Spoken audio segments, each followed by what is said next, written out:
On the very same day that she broke up with him, she gave him a hand-wrapped gift meant for Christmas, which was just around the corner, and he vowed never to open it. Now, almost 50 years later, we'll find out the truth. Did he open it or not? He was a 17-year-old senior at George S. Henry Secondary School in Toronto, Canada, when he met and began dating his first serious girlfriend and first love. Her name was Vicky Allen. As with most high school romances, they were together for a long enough time for there to be some painful feelings when Vicky broke things off. The first cut, really, is the deepest. As young love often does, he made a vow to never open the hand-wrapped package, at least not until they got back together. He would open it then. But the two never did get back together, and so the package was slowly forgotten over the months until Christmas Day each year. The two fell out of touch, and both married other people, forgetting those days of young, flitting love. But each year, Adrian Pierce, a now married father of two, put that gift under the Christmas tree along with all the others that were destined to actually be opened.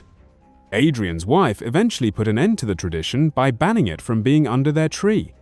It is, after all, a strange thing for a married man to do, and besides, the kids kept pestering to open it themselves. After my family opened their gifts at Christmas, there was still one Christmas gift left, and it's the gift this girl, Vicky, had given me. I told my family I'm never going to open that present, Adrian told his family. But even though Adrian was no longer allowed to put the gift under the tree anymore, he still looked at it as it got closer to Christmas time each year.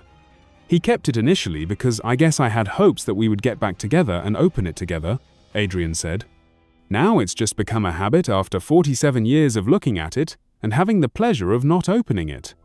For some reason, Adrian posted a picture of the wrapped gift on Facebook, along with the story, and it got a lot more attention than even he dreamed possible. Everyone wanted to know what was inside. Maybe I don't want to know what's inside. It's more exciting right now not opening the thing, he said. After posting the story online, he decided he would try to find his old flame and began to look her up on social media. The internet search threw up a lot of numbers, and he even called a woman with the same name in Kelowna, British Columbia, Canada, but she was 91 years old and clearly not the lady he was looking for. I was almost shaking. I was so nervous, he said. When he eventually dialed the correct number, he didn't get through the first 2 times he tried, but the third time is the charm, and finally he got hold of Vicky. The two caught up over the phone and decided on an interesting way for the gift to finally be opened. Adrian and Vicky decided to open the gift after 48 years during a fundraiser for the Christmas Bureau of Edmonton, which raises money for needy families, but with a twist. You see, Adrian swore he would never open that gift, and he was not changing his mind almost 50 years later. So how would it be done?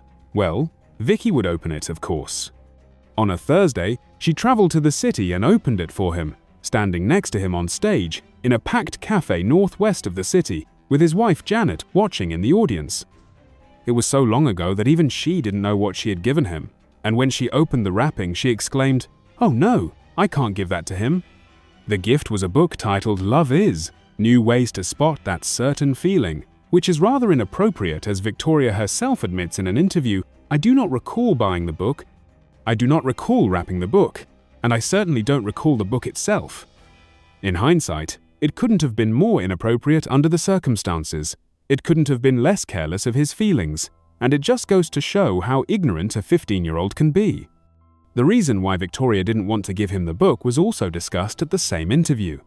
Well, yes, it is a bit of a surprise, and yet I know the backstory that on the day that Victoria was buying this gift for me, she fell for the other guy, so she figured she got the present for Adrian, so I might as well just give it to him. It turned out that while Vicky was shopping for Adrian's gift at the mall, she met another boy, and he kissed her on the spot. "It wouldn't have been so bad, but I kissed him back," Victoria said. She said she knew Adrian would find out she had betrayed him. She knew it was over between them. It was a very innocent relationship. "We were in high school," Vicky explained about her relationship with Adrian.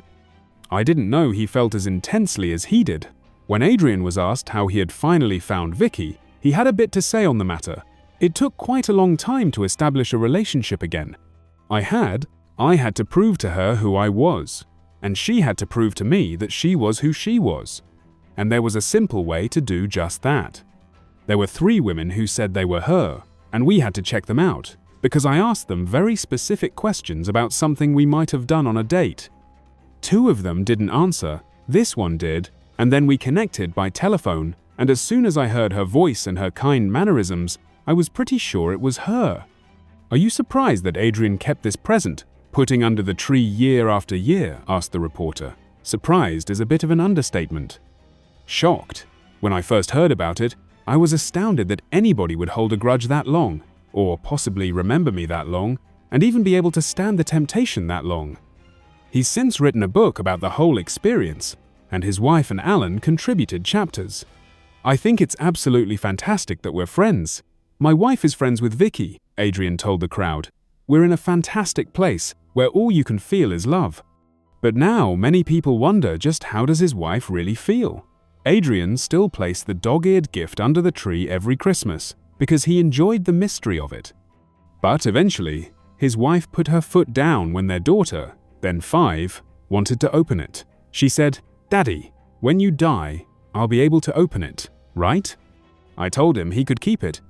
But we just didn't want the gift out in public, she explained. I'm pretty secure in our relationship. I've never been jealous. And all of this came to be due to a friend who knew them both in high school. He sent Victoria a link to one of the many articles written about it. Victoria responded by clicking like on some of Adrian's Facebook posts, and Adrian figured out who it was. They got in touch, and eventually, Adrian and his wife were invited to meet her. What a small world. I had,